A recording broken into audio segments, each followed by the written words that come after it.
Welcome, everyone, to the Minions of the Zoo Tuesday edition. I'm your keeper, Skep, Tock, and with me I have Minions Serenity Star, Hello. Prospero, Hello. and Jenna. Hola, Santorita. And I think we will be joined by the Harry Channel later this evening. At least I certainly hope we will. Anyway, it is lovely to see all of you this evening, metaphorically, since we just show our avatars on this. But it's we live in interesting times. Good. I watch what happens day to day in with allegedly serious people who do the serious parts of running our government, and it's like clown world every day. It's worse than I've ever seen it. Anyway, it got me thinking about changes that I've seen in my lifetime that just are absolutely unthinkable. Would have been unthinkable, back in the day, in terms of public behavior and how we do everything in life. Mm-hmm. And one of the big things that has vanished is basic civility. I mean, there was a time when politicians had a basic civility toward one another, even their political opponents. There were things they wouldn't do. There were things they wouldn't say. All that has vanished, in my opinion. Yes. Yep. Now it's everything is subordinate to winning the day, winning CNN that day. And the other thing is that the news services themselves have become nothing more than fluffers for ideological positions in the government. It's that represents a real change. I mean, NBC, CBS, and ABC did not used to be that. McNeil Lehrer was considered to be the high watermark of unprejudiced journalism. Remember that? Oh yeah, not that long ago. Yeah. And nowadays, I really do think that we have fundamentally reorganized the availability of information and the ability to communicate that information. The ways in which we can communicate that have been multiplied so greatly. I mean, we can communicate with precision to any other person on Earth. We've never had that capability before. Yeah. I mean, effectively, if someone else is using some form of social media that's common to most of the countries, you can talk with anyone on Earth. That's never been that way. We've never been able to exchange ideas that way, and I think what we're going through is the natural stresses and strains that kind of a change inflicts basically on a culture. I don't know. What do you guys think? Has that been a change for you? I think that's a good assessment of it. The lack of civility has been on the increase. Most of, I'd say, the last 20 years, but a switch got flipped in 2015 when Donald Trump emerged on the scene. And I don't, if Hillary had won as was intended by God and everyone. And CNN. Yes. CNN cried. They certainly did. MSNBC cried. Lots of people cried because the unthinkable had happened. They didn't win. Which I've been better than you. No, Well, TYT's meltdown was the best. That Yes, is I'm still nothing better than you. yeah, Anna Kasparian is boy that beautiful. yeah, it's gorgeous and just trying to wrap his head around the fact that a person he claimed he loathed hadn't won. See, that's the funny thing. Cenk loves to talk about how much he loathes establishment Democrats and then completely melts down when they don't win. Oh.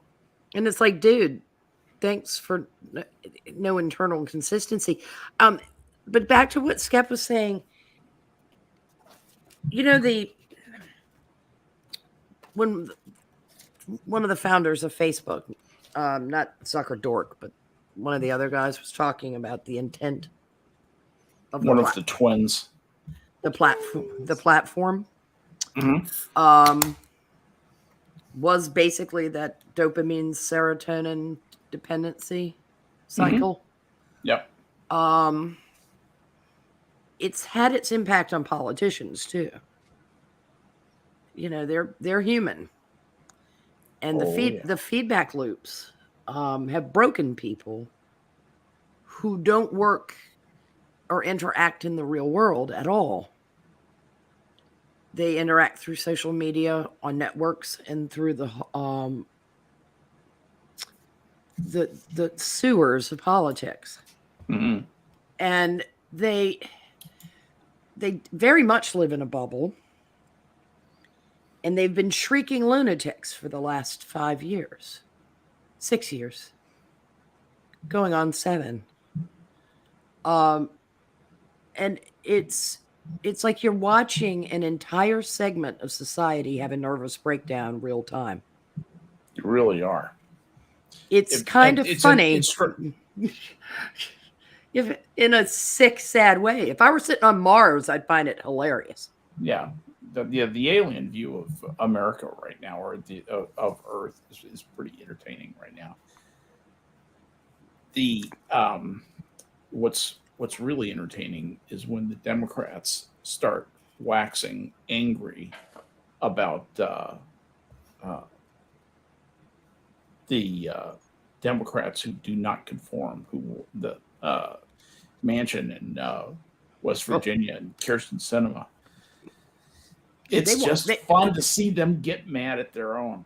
Yeah, it is. Actually, they the viciousness. Oh my God. Only somebody like Robespierre has experienced that degree of viciousness.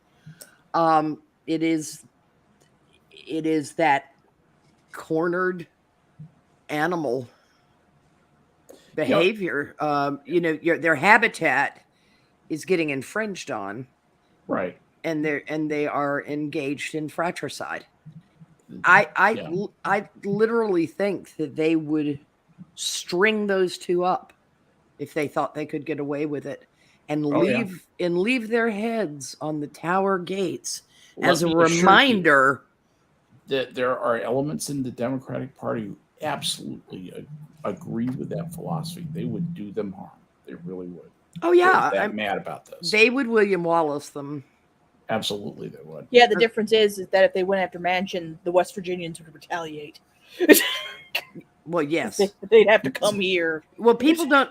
The way they, it's why you see the people who don't understand civics not understanding what the deal is with the Senate, nor the importance of something like the filibuster. Yep. Because they don't understand representational republics. They think they live in a generalized democracy. It's as if California's system of propositions has infected the brain of the entire country. Yeah, where on a whim they can just change whatever freak flag they're flying over Sacramento each week. And I know it's not quite that slapdash, and I'm maligning California, but I do it for a reason, because they have been living proof since they engaged in this proposition system of why pure democracies fail. When it's the whim of the populace controlling everything, there can be... You never have enough stability. No, you don't have stability. Govern. No. You never have a platform from where you can make any plans, any decisions. There's none of the natural conservatism that is a leavening and healthful effect from keeping society from going too fast and making irreversible mistakes and heading off the cliff like a bunch of lemmings. Yeah. And I know that lemmings don't really do that. Don't before you start writing. Nice metaphor, anyway, right? Yeah, You know, it's right. It works. running to low ground like sheep during floods. Yeah. You know, it's the same suicidal tendencies, and you marking AOC as Robespierre, which is, I absolutely see her in that role. Robespierre didn't understand why they were killing him at the end. He really didn't understand. He thought he did, but he didn't. And she's exactly the same way. She doesn't understand why she will be flicked aside like a booger. yeah, You know, just beneath contempt as soon as that becomes a possibility. Hi, Harry. It's Welcome a to the Harry. show. Howdy. Harry. Ah! No, I'm kidding. Uh-huh. They're just acting like he was loud. Just leave me alone. Am I Oh. loud? No. I think I was loud. I don't You're have any fine, Harry. You headphones. sound good. Good. you No, do.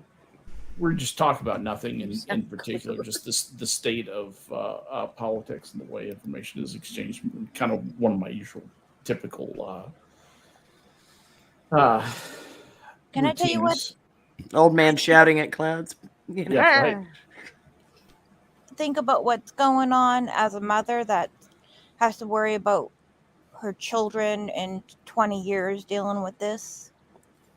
Being my oldest will be old enough to, wow, Landon could be president.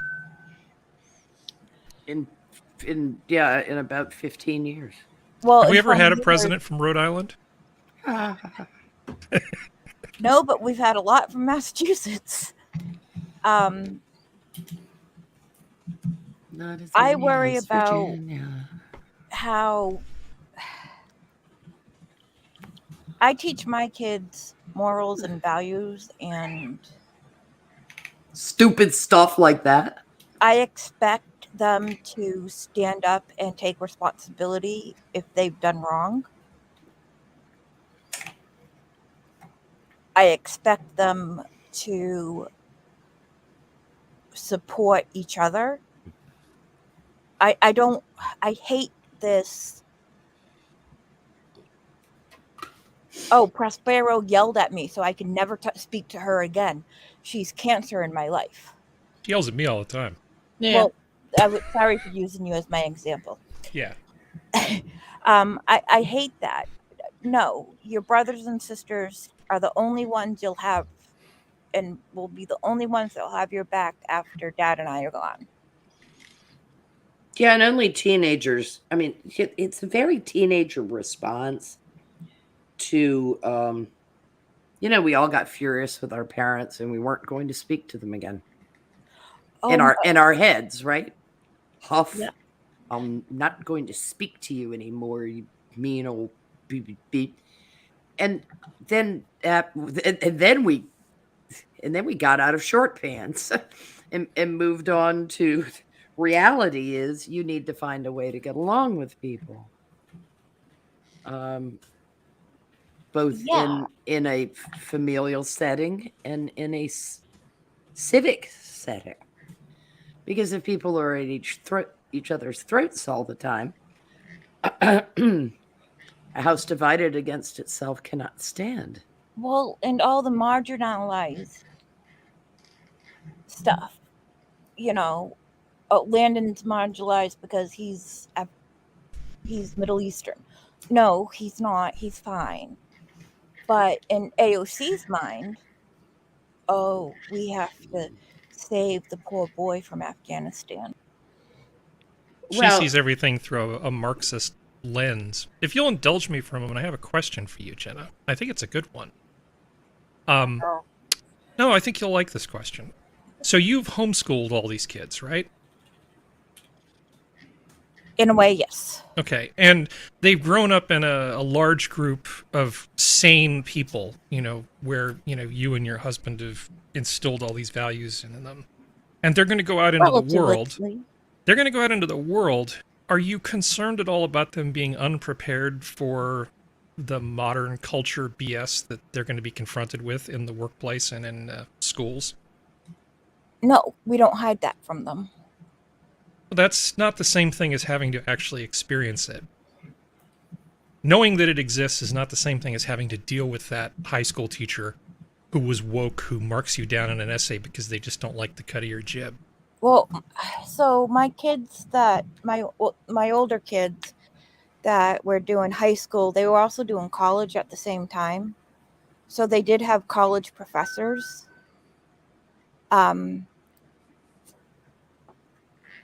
That they had to deal with, and college professors are assholes. Well, this is concurrent enrollment you're talking about. High school and college at the same time? Yeah, So we're talking community college. I then. didn't want them scholarships and writing essays to butter up people in Boston to be able to get into a good school while working as a 15-year-old, 16-year-old. Yeah. I obviously didn't write it for them. I don't believe in punctuation. We know. I'm Believe getting me. better. You are. I mean, think about where I started. You are. You've gotten a whole lot better. I'm teasing. Thank you, Scribbles. And my word, right now they're in Kenya building. Well, actually, they're on a safari right now, but they went to Kenya to help build ponds and to fix up an orphanage. Am I worried that the real world is going to kick their ass? Yeah, because they're a bit geeky. Yeah, I'm just worried that their first exposure to an HR department might not go as well as it would otherwise because Okay. they just simply haven't had to deal with this level of BS yet. I'm gonna put it in another way. Landon and Gavin saw their brothers go out and have to be suicide bombed when they lived in Afghanistan. I don't think there's anything the world could throw at them worse than seeing your father send your kid out. It's not worse than that, Jenna. It's different, and it might be something that somebody wouldn't be ready for. Even somebody who is toughened by the toughest lessons that life can throw at you, like those kids were. Well, Jenna, they'll always have what? think for a minute about the difficulty that people have transitioning from military life to civilian life. Oh That's my a great lord! analogy. Because there is an entirely different set of rules within the military. There's a different ethos. Yes. There's a different set of standards. There's a difference in performance evaluation.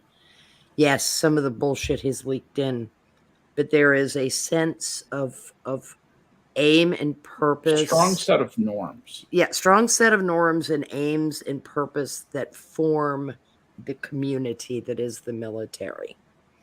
And they go out into the civilian world, and as it is, they have difficulty transitioning.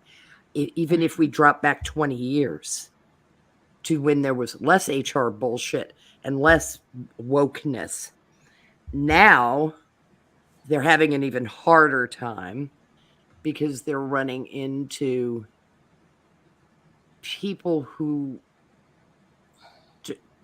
don't have really much structure at all other than their kind of free-floating set of feelings-driven rules, which are, I think that's a fair characterization of HR departments. Yeah. Think of it that way. It'll be more like that for them. They are going to be butting heads with the most obstinate, ignorant, Obdurate woko haram. Luckily, they have British. Sorry, had to make the joke. I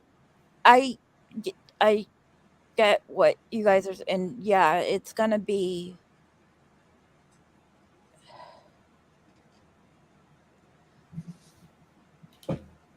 I took them out of school for a great reason. I kept them out of school for an even better reason.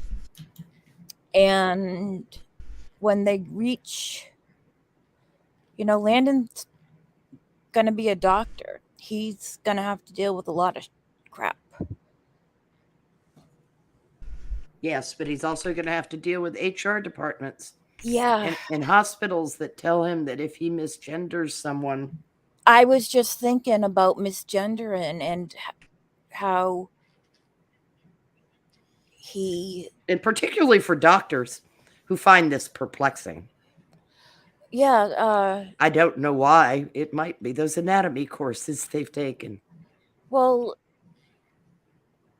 even if you have a woman who was a man and the woman doesn't say I was a man, I might have Prostate cancer or something. prostate Yeah. issues. Because, Mhm. they don't mention they used to have a wiener.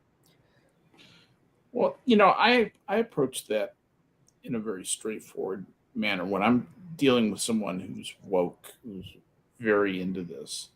I refer to genders as either being penis bearing or penis envying, Yeah.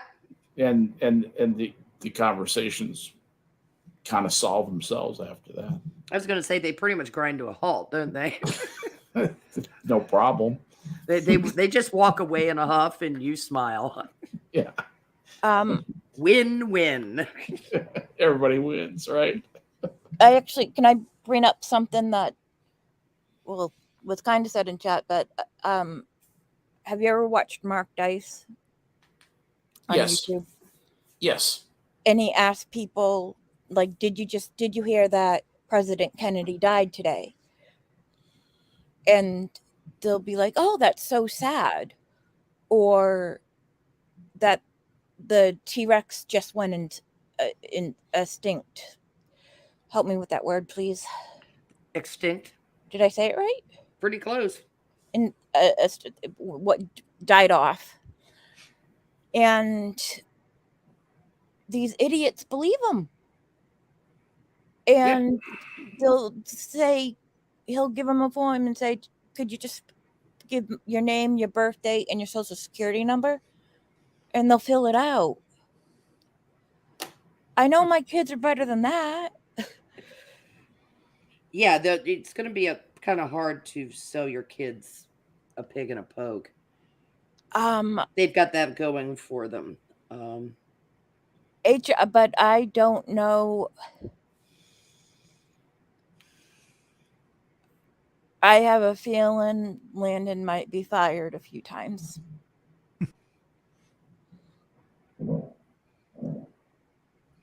Yeah, we'll have to see too. Maybe we'll just buy him a hospital. Yeah, I was going to say.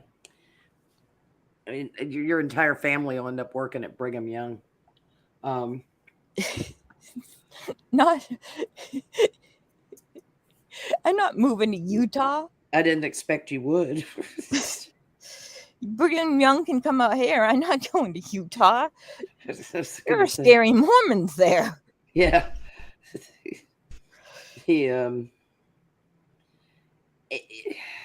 As a Mormon, I can say that. Yeah. Anybody can say that, actually. Anybody who's been in Salt Lake City can absolutely say that. Hey, did you know that it's the number one, or it's one of the top 5 heroin addiction places? I'm not Salt surprised. Lake City? Not surprised. Is that where Mitt Romney is now? Because he was governor of Massachusetts. Yes, Got he Romney was. Care.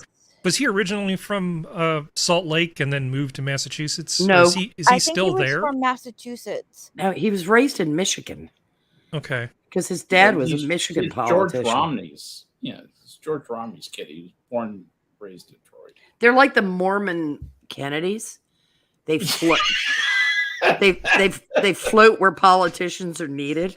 See, I remember George Romney. That's Yeah, that's what that I'm is so true of him. Yeah. The only Because he was from Time I've ever Mexico and actually- Arizona and Utah and suddenly Michigan. I don't Yeah. think you should be allowed just to be like, all right, I've run out of things I can do in Massachusetts, so I'm going to move to Utah now. All right, well, they won't vote me in Utah anymore. I'm going to Hey, wherever. a well-informed electorate is your best friend. Yeah, that's the problem. Bobby Kennedy was the senator from New York. I think we know where Bobby was raised. I've heard, Hillary I Clinton wasn't also. alive when he was alive, but I've heard the man speak. Well, there was a Hillary- political there was political news recently. I think it was a North Carolina woman who was running for office, and then there was this big outcry about how some judge said even though she's on the ballot, that people are going to receive, that she wasn't qualified to run, and it was all because of residency. But of course, now that everything's about victim narratives, it's like, oh no, how can a judge do this to me? It's like, well, it's the judge's job to interpret the election law, and if you don't meet the residency requirements, it isn't about whether this is somebody ideologically that you might like because she's one of those new Republicans. It has nothing to do with it. It's not about whether you agree with her or not. If she doesn't meet the residency requirements, it's kind of cynical to run for office. You could argue that the people who live there should be the ones who decide if she's qualified or not. But I kind of don't have a problem with the judge enforcing the rules unless there's something really extraordinary that wasn't covered in the news. Elizabeth Warren lives in New Hampshire, technically, right on the border. She's She can run for technically Massachusetts. American Indian, too. And I'm technically Marie of Romania. That's my go-to. Nobody knows why I go to it because they don't read Dorothy Parker. well. I was thinking of a nationality that I don't have in my house, and I was like, crap. Well, there you go. Your house is like one of those rides at Disneyland. Can I Is tell it a a happy small story world? for a second about what Eric did for his 14th birthday Okay. without me? If you have to. So they went to the equator. You know that place. Yeah. And they spun water and jewelry and all that kind of stuff. And then they drove to this camping place. They've left the orphanage, and right now they're just traveling around for a little bit. And then they're going to go back, check on the fishes, and then come home. But they went to this place where it's a safari, but you camp in these. It's not camping. There's a bed, and the place is made out of brick. They do turn off the air conditioner from 2 a.m. till 6 a.m. to save, and the lights to save electricity. But so he went on a safari for the next day, and he's just having the little time of his life. And he's like, the little suck up said, my best birthday ever. The only thing that would make it better if you and Dad were there. Suck up. Aw. Made me cry. So, what animals have they killed on the safari? Apparently a leopard, a cheetah took down a zebra, and they're very upset about that because they'd rather it take down the antelope because zebras are cuter. That's the Well, girl. if they're eating cantaloupe, are these vegan? Antelope. Oh, I thought you said Am I saying it wrong? No. And Skep's didn't know teasing you. I didn't think antelope. I'm having an OCD day, so teasing with. I'll laugh at it tomorrow. I promise, Skep. I'm just teasing. Just having a little fun. I know. Well, they've been busy. They certainly are seeing a part of the world that most people don't. How cool So- would it be to spend your birthday on the equator? Pretty Still cool. less cool than you think. Well, it depends on what you're doing Depends on what, yeah, and which exactly. and which birthday it is, Yeah. and whether you're standing watch that day. There's 6 million Well, degrees after in the the hot snake sun killer. in Yeah. a quarter day. Fuck no. I just I'd like rather my be up the daughters. topic of cancer. Thank you. Yeah. I just like my daughters caring more about the cheetah killing the wrong, or the animal killing the wrong animal because the other one's cuter. It doesn't work that way. Slow gets it. Slow gets it. Yep. Them's the rules. I didn't make them. So Harry, what is going on with all this internet stuff? The internet. I think Yeah. I think the internet is going to really take off soon. For porn. I think you should definitely invest. It's cursed with so much potential. I'm just afraid it's always going to be tomorrow's answer. It's going to be just like a laser or a fusion and flying cars. You know, it's just always tomorrow's answer. Well, I guess it just depends on which version of reality you want to believe. There are people who will tell you that the internet is as revolutionary as the printing press. Yeah. And clearly a lot of those people have never actually tried to get information out of the internet. Yeah, no kidding. I regularly go on the net looking for data. And it's not to say that you can't get information on the internet, because you have more access to more data than anybody ever has. It's an art, though. But there is so much of the bulk of human knowledge which just does not come up in a Google search. The internet is a tiny fraction of what humans actually know. Somebody there's still a role. Okay, it used to be that when something would happen in the world, they'd go and find some person who was a PhD, give them a few $1,000s to show up and do an appearance fee on a show. They'd interview them, and then the expert would tell you what it all means about something that happened in Mongolia, right? And now you just go on the internet and you type in Mongolia news and then hit enter. And then suddenly stuff comes up with the CIA fact book and analysis and all this other sort of stuff. So we definitely have a lot of easier access to information, but the amount of stuff that's not on the internet is truly staggering. Oh yeah. And I think people use the internet in a lot of ways in a very superficial sort of way that doesn't really stress it very much. If you push just a little bit harder to get a little bit more depth, you realize just how inadequate the internet is. We really need to work to get a lot more stuff online. And the fact that it costs money to do all that means inevitably there's going to be paywalls. Where are the holes in what the internet does not have in it? A lot of deeply technical data and a lot of historical data is just missing. Yeah. If you were some sort of alien and you showed up and you had your little alien spaceship and you tapped into our internet and then you decided, okay, I want to figure out what's going on down there because we don't want to scare the little humanoids. So we'll just tap into their data network. You would have a completely distorted view of what the world was like based on what you were able to find online. All I can think is the alien finding a man with a beard dressed in women's clothes with makeup on. That would be one data point. And leaving. But I know what you mean by, there's a lot of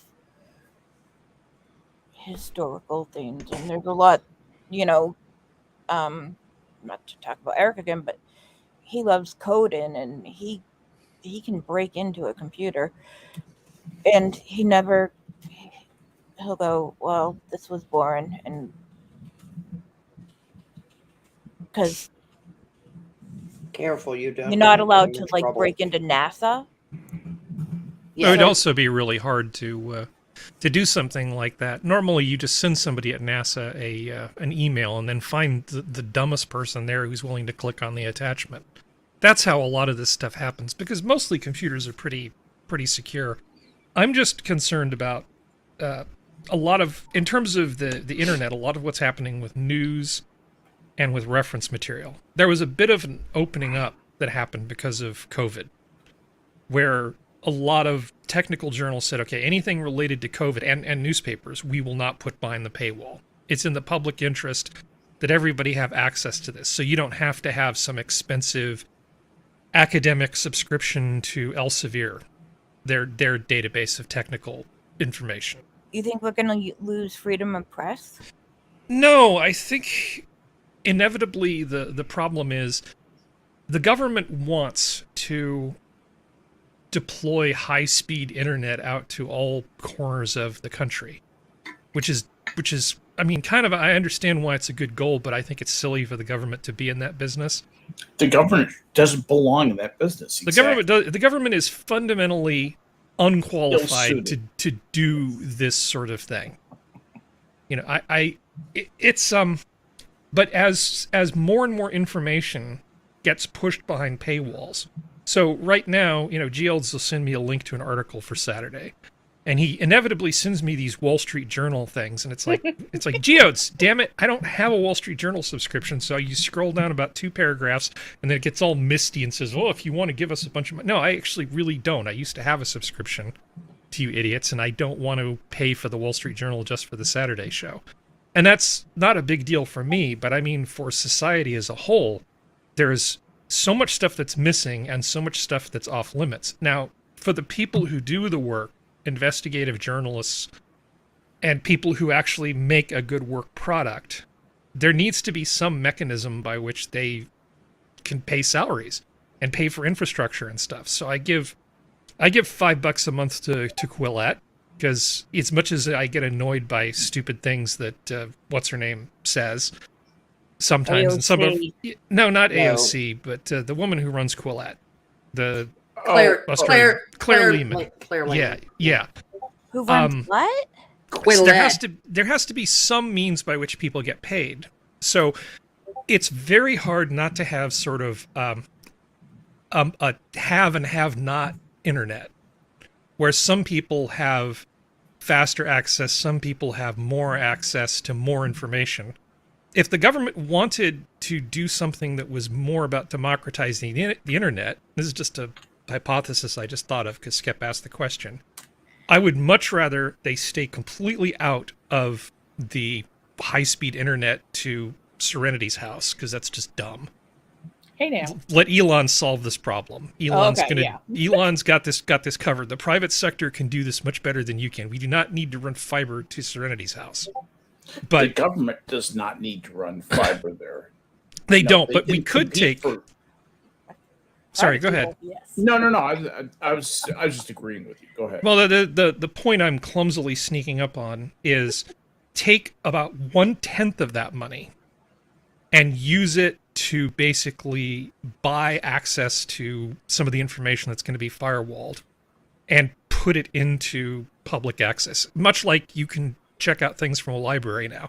They have online libraries, you know, that are associated with physical libraries. So you may have to wait to check out the latest book, but at least it's there, you know. So I think we need to think a bit about what libraries in the Franklin sense mean in a digital age, and stop wasting billions and billions and billions of dollars sending fiber to Serenity's house. Very good idea, because based on 10,000 person usage, let's say, you know, hit per node, that kind of thing, you could then charge your subscription rate. Because you used to go to your town public library, and they would subscribe to the local newspapers. They would subscribe to some national news, you know, national in the sense of like the Washington Post and the New York Times. They would have the New York Times book review. They would subscribe to periodicals. But initially periodicals, you know, then began to be scanned and stored on microfiche. And a library would purchase a set, and your town taxes went to support that library. Well, if the government would take that money, or states would take that money for their internet libraries and buy the 5,000 subscriptions to the Wall Street Journal because there are that many hits to the site, you could take an average request for information, based on figure out how many copies you need to have.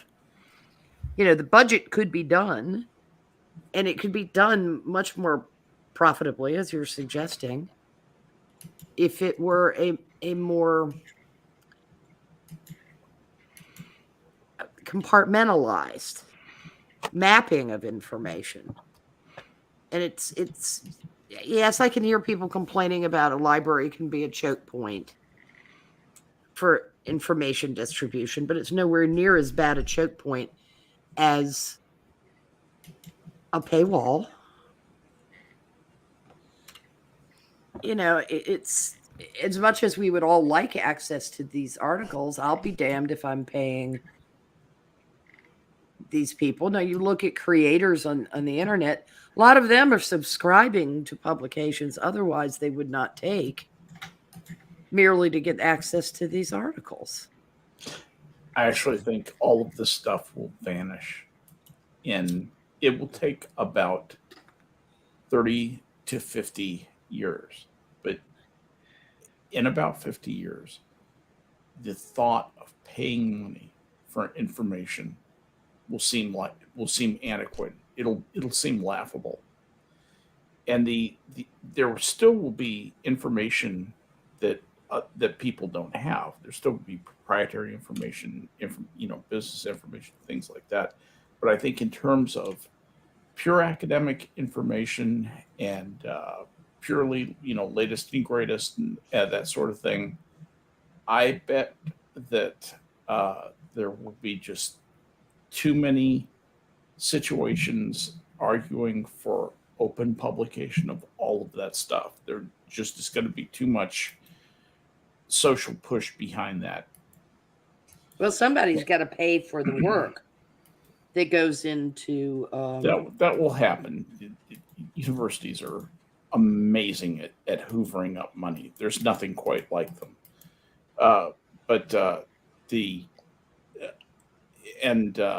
companies, I'm not saying there won't be some state of the art stuff that's just fresh off the press that gives somebody an immediate competitive advantage, but I think the stuff that is not generally available will be limited to that type of information. I really do. Human beings have a way of getting the stuff that they wanted. After World War II, we wanted chicken in every pot, a car in every garage. We wanted cheap and convenient ways to heat and cool our homes, and we wanted convenient food. We wanted it salty, and we wanted it sweet and plentiful. And that's what we gave ourselves. It took us 40, 50 years, but we did it. And now we're going to do the same thing with. Now we're fat and hypertensive. Well, but we will.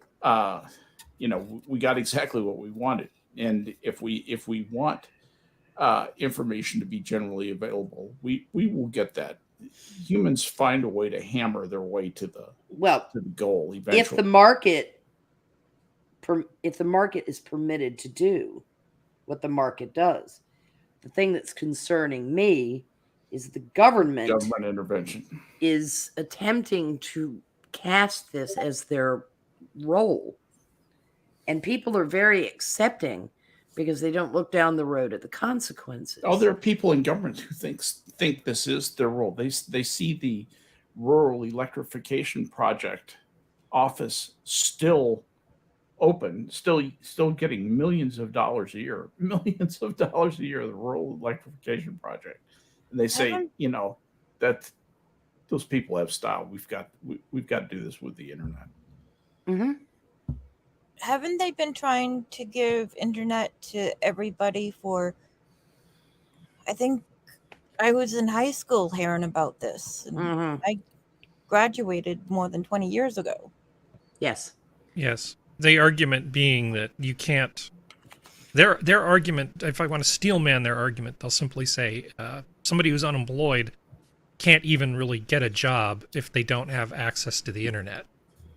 And unfortunately, well, that's just their argument. So unfortunately, if you go to the physical library, because of some of the homeless issues and some of the weirdos, the seats are a little sticky. You don't necessarily want to use the terminals at the public library. Bring a chlorlet. Yes, Bring a wipe. Lysol wipe. Yeah. I used to take my pressure washer with me. That's what I do. But we still, it's one thing to argue that people want something to be free. You still have to pay for it. Information is one thing, but analysis is another thing. People pay for analysis. It's fine to have access to a bunch of data, but then if there's somebody who devotes their life to going to school to learn how to do something, and their something is to basically say, okay, here's what the data is and here's what it means. There is value to that, and they need to be compensated somehow. Yes. So unless we're going to essentially make all of the knowledge workers government employees, which is a terrible, terrible idea, I still think there's a need for some sort of reinterpretation of the library as Franklin envisioned it that meets with the internet age. Somehow we have to find a way that people are fairly compensated for their work. Okay. Yes. Top men, Harry. Top men. Well, micropayments was in theory going to be one of these things that was going to fix it. So you would have so Bitcoin is a Bitcoin is too big, right? So there's ways of dividing up Bitcoins into tiny little pieces. But realistically speaking, if you clicked on a link to a Wall Street Journal article and they say, click here for this premium thing, and it ends up being 10 cents. Most people wouldn't particularly mind paying 10 cents for an article if they were really interested in it, versus getting a temporary subscription or something crazy like that. But the overhead involved with those kinds of micropayments isn't that much better than it was back in the mid-90s when people first started talking about these ideas. We don't really have a good system that has low enough overhead that we can handle these tiny little increments of payment. So, you might say at the beginning of the month, you set aside $5 for news, right? And then depending on which news sources you go to, little tiny amounts of money go to them. Those systems are easy to talk about, and they're hard to actually do. I thought you said nudes. Well, nudes is another thing. I think the 10-cent nudes are probably not great. Well, I'll admit that I pay premium on YouTube so I don't have to watch commercials. I do too, but only because it messes with my ability to listen to stuff on the motorcycle. So if I'm actually listening to something on the motorcycle and it breaks for commercials every so many minutes, it gets a little crazy because I can't skip through them. Imagine having the commercials engulfing your head. It's not pleasant. Yes. I know CD. It makes me crazy. I was just listening to a point. How dare you interrupt it, you little shit. Yeah, and I've lost my train of thought now. Yay. Because something about the abrupt commercial interruption that occurs in certain things. It's like the last 30 seconds of what was said evaporates in the cloud of rage over what the hell is this noise in my room and why am I hearing it? And that's only for the really short commercials. There's commercials out there on YouTube that are an hour long. Yes. Well, on radio, they used to have to make them pithy. They had to be have a nice little punch to them. Yeah. You'd have a jingle. Shave. You'd want to reinforce the idea of the thing in your mind and maybe even set the phone number to music because they knew that you weren't going to be accessing it right away. You're not just going to say, Alexa, bring up the web page for this thing I just heard the ad for. So they had to actually put effort. My Alexa. Well, they had to put effort into making the ads work, knowing that somebody wasn't going to have a pencil and paper. They were driving. They were just listening to the radio. Internet ads tend to be really lazy in some ways because they know that most of their audience is captive. I think Trucking with a Tablet probably knows exactly what I'm talking about. Although I do have to give credit to the Adam and Eve ads. Apparently, they're like, nope, we know what we're selling. We're showing it to you. Then we're done. Goodbye. Yep. Well, or Mansquatch, who did funny ads. Those are good. Those are really good. Can we discuss the fact that commercials on radio used to be like 16,000 hours when I was running? Well, they weren't. at a particular time It'd feel in like life. they'd play 3 songs and then commercials. Yeah, but see, And- Jenna, what Harry was talking about on radio was like the golden age of radio, and radio into the 60s and 70s before it became entirely commercial driven. I wasn't even conceived. Correct. Time existed before you were born. What? You unfortunately came along in the 3 commercials, 2 songs, 3 commercials, 2 songs. And then you missed great commercials like the bearded lady tried a jar. She's now a famous movie star. Burma Shave. yes. Well, there was Burma Shave ads. They were catchy, and so people love them. Hey, there's a marvelous book. I don't know if it's still in print called Signs on the Edge of the Road or Songs on the Edge of the Road.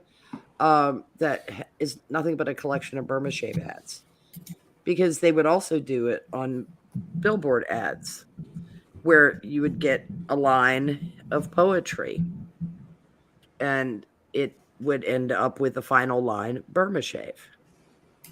And it's, I mean, just iconic in the mind of when you're thinking about older time. It's the verse by the side of the road, by the way. Verse by the side. Thank you. Verse. I actually have that book. So do I. That's nice of me not to remember the title of it, but yeah, it's got a yellow dust jacket and everything. I remember. Yeah. Of course I picked it up because I knew about Burma Shave, but by the time I was aware and traveling, interstate highways had come into being, and gone were the Route 301 kind of things.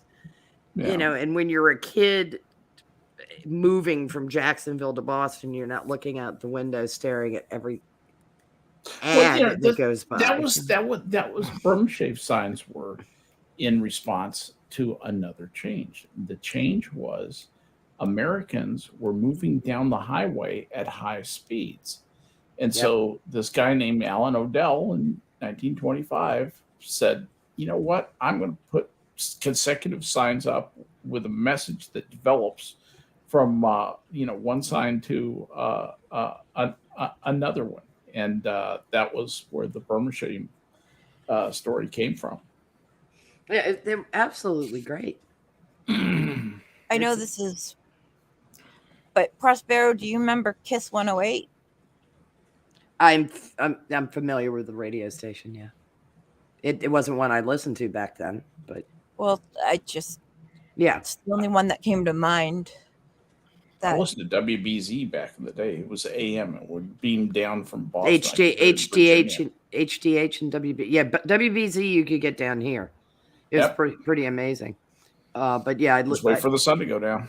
I generally listened to AM radio more than FM radio. In college, I don't remember what the station was I was listening to when I was commuting back and forth in the city for work. But that's where all the baseball games were announced. Yeah. Oh yeah. I mean, WBZ was on every night, man. Every night. But WHDH was on too, because Jess Kane lived in town. I miss Don and Jerry for the Red Sox. Yeah.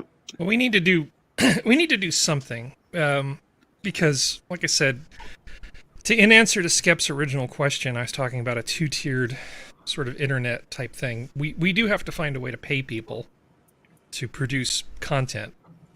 So you can either have advertising, like what we're talking about now, or some sort of subscription thing that allows for micropayments to happen, or people get paid per click in another way other than the advertising.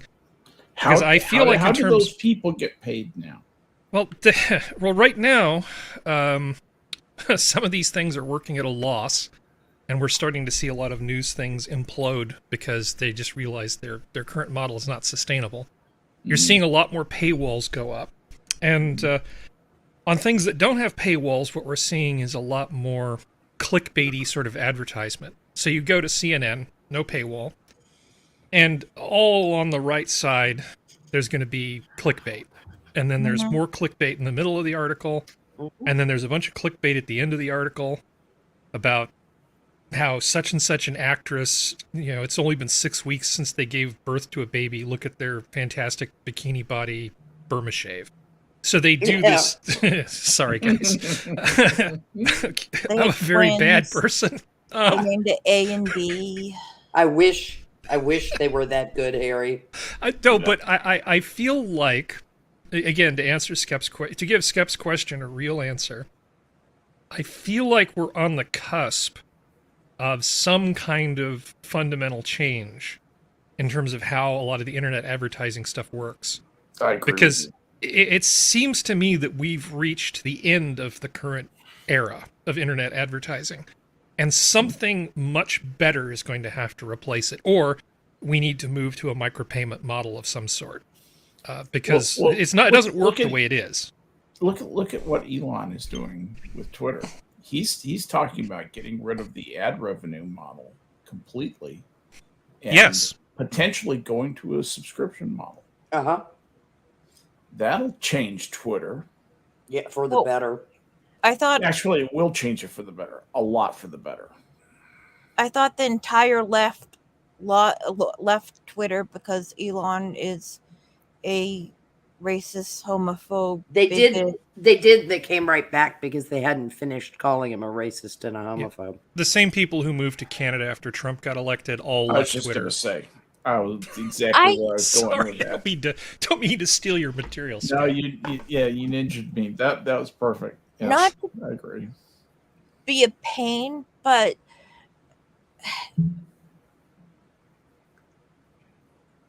yes, I don't know. So Trump has his issues, but we were self-efficient with him. So we were energy self-sufficient to some extent, but things there was a lot. Yeah, I understand, but there are a lot. There's several games going on right now. As much as I would like to lay every bit of this at the feet of the Biden administration, I don't think it's impossible to do. Everything is. We're living in monopoly, and right now, money machine go burr. Yeah. But and interestingly enough, the money machine's been going burr across a good portion of the world. Oh my gosh, the $40 billion for that country that Russia tried to take over, Ukraine. Thank you. Yeah, what about $3 trillion? What about a $3 trillion deficit? Biden has a 1 year $3 trillion deficit. Yes, yeah, it's been impressive. in office for 15 months. Yes, it's impressive work. Jenna's kids will pay it off. But it's impressive. Now, look, Trump was spending money like a drunken sailor too. Yeah, he was, and so was Obama, and so was Bush and Clinton. And it's like they were never told. It's the money has all become pretend to people. And the temporary inflation that isn't very serious is now at well above 8%. Yes. My food bill has gone up $300. I don't doubt it. Yeah, and we're feeling it too. And food is not fully counted in all inflationary numbers. So do remember that.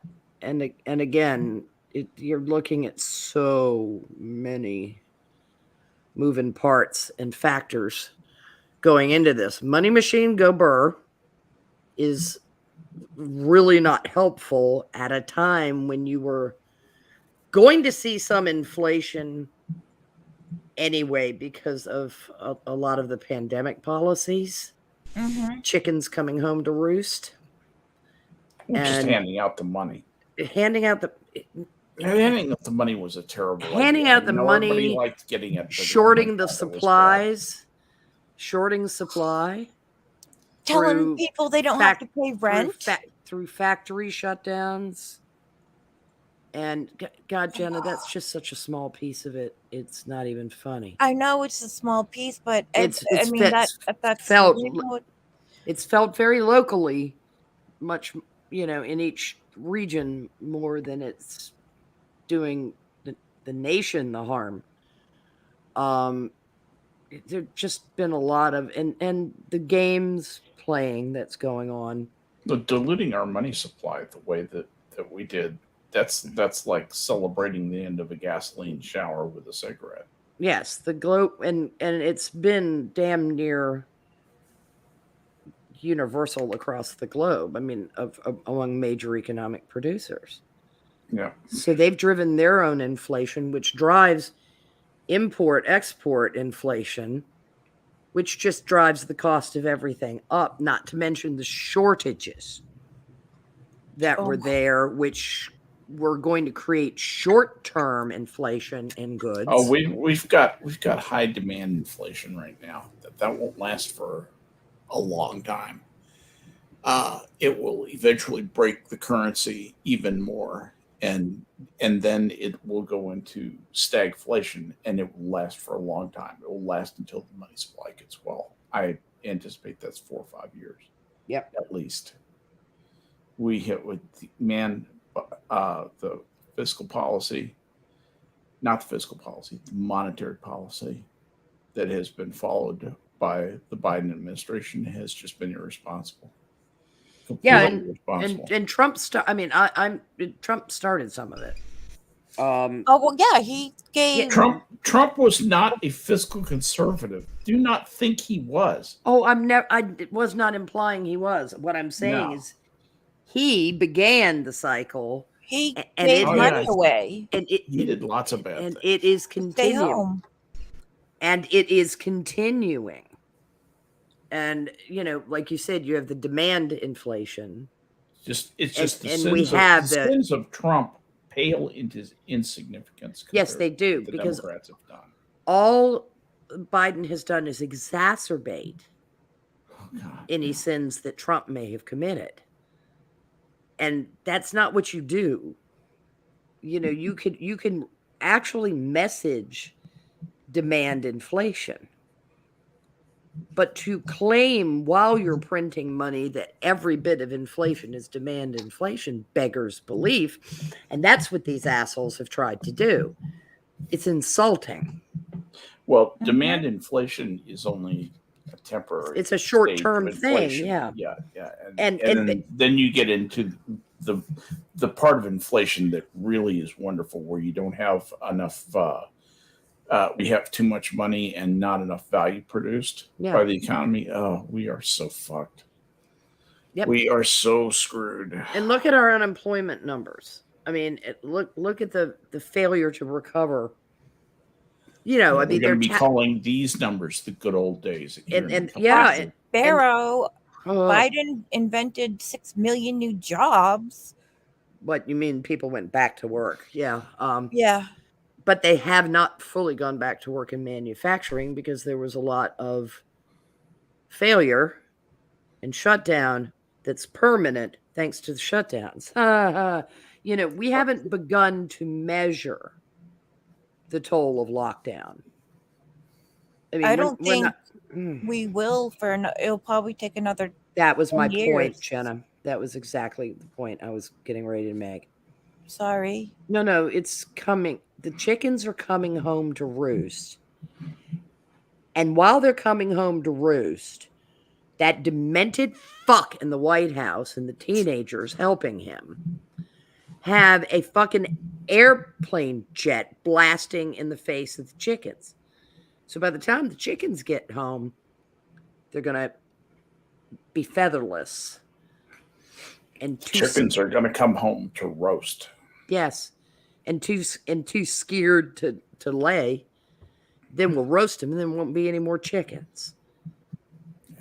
Eventually you're going to run out of this free shit you're throwing at people. And you keep throwing free shit at people. Yes. Could I go off on welfare for a minute? No. It's down. It's there Sure to you keep can. you down and keep you on it. Well, when you pay people to stay at home who became accustomed to staying at home for the last 2 fucking years, what do you expect? Yeah. Yes. It's It just, I keep saying it beggars belief, but apparently it doesn't. It beggars my belief. Yeah. I'm very concerned with the opportunity for other players in the international marketplaces to really have their way with us for a little while here. We've got a weak currency. We've got obviously big supply issues. We've got handling issues. We've got union issues on the West Coast. This country is not well positioned to handle a lot of external commercial problems right now. The interesting, the one thing that might save our bacon a little bit, short term possibly, is what the fuck is going on in China. Well, because there's China's in a really, really weird place right now. They're in a lockdown that makes our lockdown look like summer vacation. oh my gosh. And the policies they're setting are well, let's put it this way. They just don't make dictators very smart anymore. Because having drones sailing through the lockdown cityscape of Shanghai, telling people not to panic and to stay home and starve. Yes. It's all I'm saying is geez, no Mao. I know he thinks he is. Yeah. But even Mao wasn't that stupid. This is biblically perverse. I get the behaviors. I get, we all kind of recognize the dictatorial behaviors and the addiction to control that come with them. But I think the Chinese right now, they have just about all the bubble gum they can chew. They've got a lot of they've got a lot of shit on the problems. table. A lot of problems they're trying to handle. And one that's coming up that people don't talk about, that at some point the world is going to demand that they reconcile their yuan. And that will hurt them. Mm-hmm. That's going to really hurt them. Yeah, it is. Especially they will have to float their internal currency then. Especially what they're doing now too, because it's certainly they're setting themselves back economically. But it is causing supply chain issues in the United States and is going to continue to cause supply chain issues. And people are going to have to, in our brat culture, in ours, in the Western world's brat culture, let's say, because we sure have exported we shouldn't be having any trouble with China. Our president is a wholly owned subsidiary of the Chinese Communist Party. Yeah, well, he certainly can't control Chinese internal policy. He can't control U.S. internal policy. He can't control his bladder. Yeah, I was saying, there you go. Yeah, we got think of like Skep. Yeah, incontinent twats. His bladder's the least of his problem. It is. It really is. Jimmy Carter looks like a goddamn. He looks like fucking John Adams at this point. Our second president, for those who do not know that. Yeah, but like an indecisive version of John Adams. Yeah, right. Like a version of John Adams that had good ideas but wouldn't act on them. Yes, Carter was plagued. Carter was a perfect example of what Jordan Peterson talks about. When you look at somebody being successful, it's a combination of sort of ability and drive. Yes. And Carter couldn't bring himself to make decisions, and then when he did, he ended up making the wrong ones. Mm-hmm. It's like, why don't we fly some helicopters into the desert? That'll work great. Yeah. Yeah. If there's one thing a turbine loves, it's the desert. Always. I was Jamie's so pissed off with the Ukraine $40 billion thing when there are vets that need stuff. That 40 billion is a mere bagatelle. He is just. What did you say? I said it is a mere bagatelle. That is a fart in a windstorm. Well, he's decided while doing his other stuff, he's fixing the vet office. It sucks and it needs to be fixed. Well, Yes. Jenna, I can address that. Skep knows what the VA's like. Yeah. And it is criminal that we're spending all that money, but this is the typical sort of conversation we have about government, right? So why are we spending money to fix a telescope or send scientific instruments to the Arctic or do anything where X is anything other than the thing that somebody cares about? But that's different. But hold on, in this, not really. This is a conversation we always have when it comes to politics because everybody is sort of focused on their part of it. That's part one. Part two is the Democrats and the Biden administration think strategically that by spending this money, we're going to basically break the backs of the Russians. It's the same thing as with the space race. They think that by putting all this money in there, they're going to make it so expensive for the Russians that the Russian economy will start to collapse, or there will at least be enough discontent that they're going to replace Putin. And they're dreaming. Yes, they are. They're absolutely. It's a child's a dream. It's a fantasy. It's a child's theory, and we have children running this administration. Naive, inexperienced children, led by Dr. Lady Macbeth, the cackling other weird sister, and a dude in Depends who doesn't know where he is. A drooling dotard. Yeah, and it's A houseplant.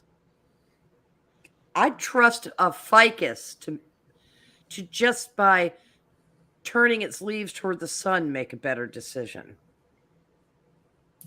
It's yeah, people said how anxious they were when Trump was in office because any second he was apparently going to scamper off and hurl his obese orange body onto the nuclear button and kill us all. I try really hard not to think about who's in charge most of the time because the anxiety that can generate over what's next, it can be almost crippling. I hope they at least give Kill Feature a heads up before they shoot any nukes out of the hills of Scotland. I can't imagine. There's nothing up there of strategic value, I hate to say. Kill Feature? He's not probably an asset that's on their radar. You know, ever since he got demonetized. They demonetized him again? He's never gotten his monetization back. Those bastards. Oh yeah. Susan, you suck. And PayPal shut down his account. You know, so it's really, really charming. Really, really charming. Yeah. I'm gonna have to Go ahead. figure out how to give to his channel, but to him. I could just give to him. Giving to his channel is the best way. He is my brother from another from my YouTube mother. Yeah. You know, since you do have a YouTube subscription, I believe there's a separate pot of revenue sharing that occurs outside of the AdSense money. So I believe there's Tailed Feature gets all of your subscriptions, or possibly only the ones you visit, get a taste. Only if they're monetized. Yeah, he's not monetized. I don't think no AdSense money and YouTube profession. What is the YouTube subscription thing? I forget. Those are separate piles of money. You don't have to be monetized. Oh, where you subscribe to them through YouTube? Well, where you pay for YouTube Premium, whatever it's called. Yeah, that's I believe that they join do his distribute. channel. You join his channel. Yeah, he doesn't have it set up that way. Okay. Yeah, if you watch a video, he doesn't get money for it. Yeah. Yeah, well, just send him some bucks. There's a bunch of content creators. I mean, everybody's got a different kind of hustle. He also got shut out of PayPal. They shut down his account because he's a bad thinker. Snotcher too? That's just ridiculous. There's no reason to cut him out of PayPal. This is why we need fewer. If these are the choke points that we need to actually talk about. Yeah. You know, and as soon as you let the government or some pseudo-government agency decide who gets paid, this is why everybody's so scared of digital currency, because we saw what Trudeau did with the truckers. Mm-hmm. And we don't want them to just be able to flip a bit in a database and suddenly you starve. And that's exactly what they would use it for. All these people who are like, won't that be a simpler world? It's like simpler to control if you're a rotten son of a bitch. Yeah. Oh, you mean the people that told Elon that he could have fed the entire world? Yeah, that's silly, but we spend. He could buy the entire world of fun-sized Snickers. That's not going to last. Okay, We spend that $6 billion a year, every year, if not more, on feeding and the UN wasted $6 billion some way or another while we've been talking this evening. Large bureaucracies waste money. Figured out how to feed orphans. Right, because he's doing Jen, because he's doing it locally. Everybody's thinking globally, like somehow or another. If you take all the money away from all the billionaires, all the world's problems will go away. Because that's not how it works. Well, of course it isn't how it works. But number one, they don't even grasp arithmetic. They know nothing about economics. And they think that money will just magically appear again. Because, see, if you beggar all the billionaires, they don't understand that you won't have any more billionaires. Well, also that the entire amount of money, if you took all that, I forget, $14 trillion away from them, or $9 trillion away from them, depending on how you look at it, it would run our country for less than a year. Correct. It would run, and then that all that wealth would be consumed. Yes. What do you do then? It all be gone. But they don't think that way. They think that it somehow. They don't understand capital formation. Those assholes. Yeah, they don't understand any of it. They also can't do They also can't do complicated division. They can't do long division, literally. Yeah. Well, you have seen what people have done with. He has $3 billion. That would be like, what was it? It would be like $1 million a person in the United States. It was like 300. That's true. With 300 million people, $1 billion. That's over $1 million for each 300 million people. Yeah, easy. Right. It's probably $1 billion per person. Yeah. Maybe more. Yeah. I think you're playing into their yeah. I think you're playing into the 5. Sorry, Jenna? In their world, 2 + 2 = 5. Oh, well, yeah, the postmodernist thing. But no, the problem is looking at profit or just looking at taxable income is a huge mistake. Again, as I was mentioning with your kids, you have to understand what your opponent's doing. And part of what they do is they control language. And anytime we get into this conversation about taxation and profit and wealth, to an extent, we're falling into their trap. Because the real question is, what does Elon do in terms of employment? What has he done in terms of creating new employment where there otherwise wouldn't be any? What has he done in terms of our balance of trade? What has he done in terms of expanding our gross domestic product? Right. His overall impact in terms of employing people, creating jobs, changing all of the changes that he's done is so much more important than the amount of taxes that they think he should be paying on his unearned income on the shares. Yeah. Now, But they don't Absolutely. understand that. well, No, they understand. They don't care. They Think about- desperately want to get their hands on other people's wealth because they're convinced that they can do better. They can do better with this stuff. And I don't know if I'm well equipped to make the case for rich people turning to philanthropy and how it's done so much good for the world. But certainly there's a lot of stuff the government probably shouldn't have anything to do with that Like our historically rich people have done a very good job of setting up in terms of library endowments, Library endowment. culture. A lot of cultural stuff is only funded by people Right. like this. And that's has just the word a drop in the arts in bucket. If it has Wanna the know word what's- arts in it, chances are it's funded by rich people. Yeah. Want to know what's terrifying? People Everything. that go to a museum, well, go to like New York or Boston or Wherever. and there'll be these fabulous museums, and why would I go there?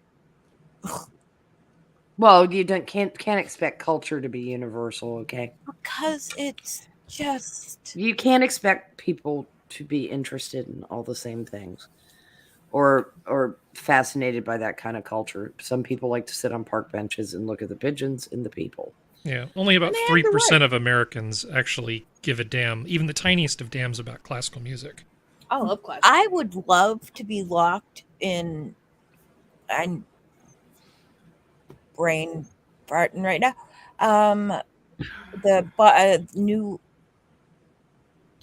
The New York Museum of Arts.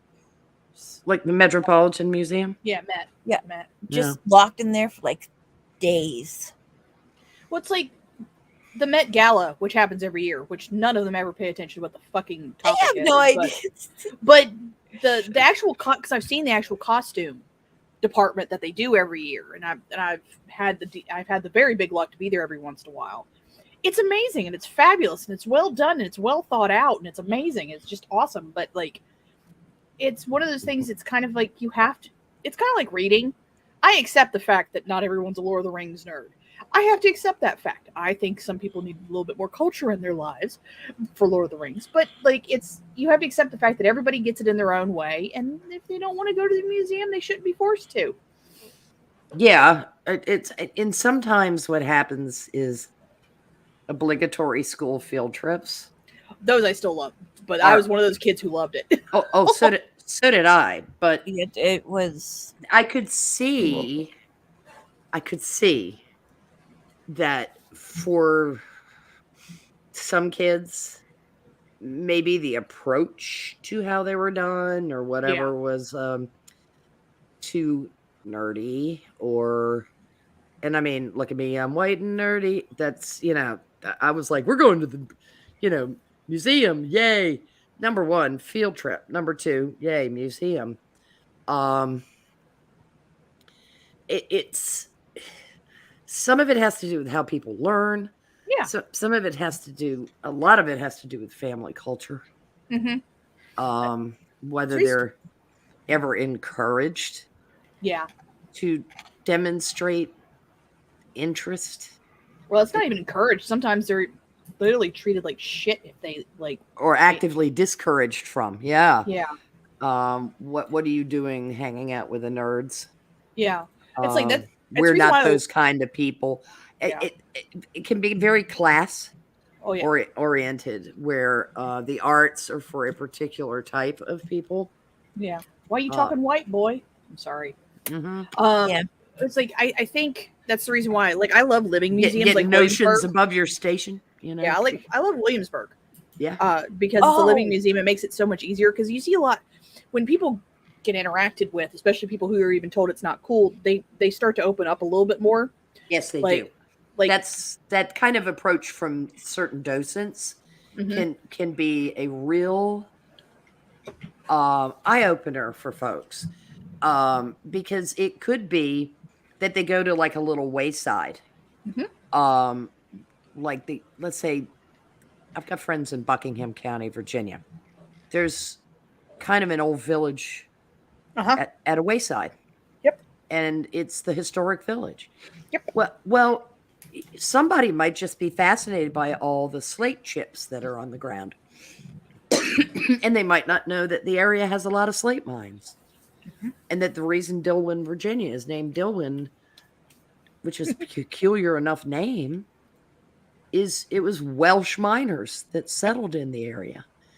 That might be the the tag that brings them in. Yep. The interest, the social anthropology interest. Mhm. People emigrating to different places, and it could be they're amateur geologists, and so you tell them where some of the slate mines are. That, if your docents are familiar with an area, familiar with a museum, familiar with the history of the place, like so many of your live recreators are in Williamsburg. A kid that might have no interest at all in the armory is fascinated by the candle maker. Mhm. And so the living museum nature is very welcoming in that regard, because it's multidisciplinary, for want of a better term. Over here is this thing. Over now, I'm one of those kids that I'm like, I want to see all of them. Mhm. Because I don't know which one is going to captivate me the most, or whether I'll just maintain a general interest in all of it. Yeah. Like I've thought about like textile exhibits and things like that. I'm not really into that. I love that.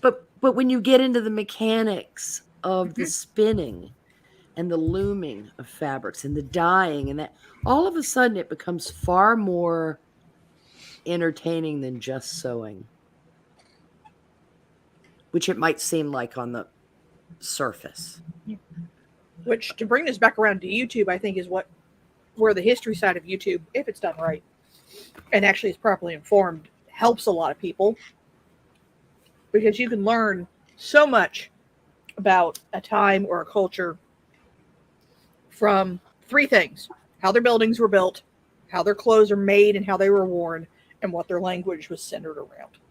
And I think a lot of that YouTube has had that ability to help people, but like with everything, it is also screwed some people up, because you have the assholes of the internet who will lie, misconstrued, Yes. things, that kind of stuff. And that's kind of the hard part of all this, is trying to disseminate what is actually true, what is not true, and like, how much can you trust people to actually try to see what is true and not just take what makes them feel superior or makes them feel like they're downtrodden, thus they can feel like they can use their victim complex on other people, that kind of stuff. It's trying to Yep. If Ida Bay Wells are Better explain who that is. our pseudonymous historian of the 1619 project, historian in italics and quotation marks, really had spent 15 minutes with the docents at Williamsburg, at Jamestown. they would have smacked him first off. They would have set her right. Yeah, just swap. What's wrong with you? Because it would have been, I'm sorry, where did you get your information? Because here we have the records, we have the property records, we know what was going on at the time, because we have journals and property records and deeds and things indicating what became of people who were, mind you, indentured and not enslaved. Yep. And it's one of those things that your rank and file history teachers should have known, particularly coming, in Virginia, and raised a bigger stink about. And that should have caught somebody's interest in the press. Well, It took a long time for that bullshit to get shot down. Oh yeah. And that's a Pulitzer that should be withdrawn. Well, there's also the whole problem of something that is brought up on Tumblr a lot when people try to say, I wasn't taught this, I wasn't taught that, I wasn't taught this. It's like people always go, were you not taught it or were you not paying attention?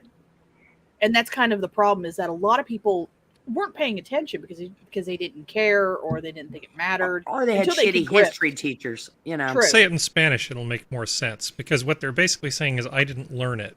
And they're rephrasing it as I wasn't taught it. Well, I don't know. I mean, you were an active participant in this process, or an inactive participant. So why is it always I wasn't taught it as opposed to I didn't learn it? Yes. And the I mean, I had history teachers who were very dynamic, and I had history teachers who were very dry. Yeah. And the dynamic ones, the ones that I found some of them engaged in what I would almost consider humanities-based history teaching, in that they would bring in other disciplines to hopefully interest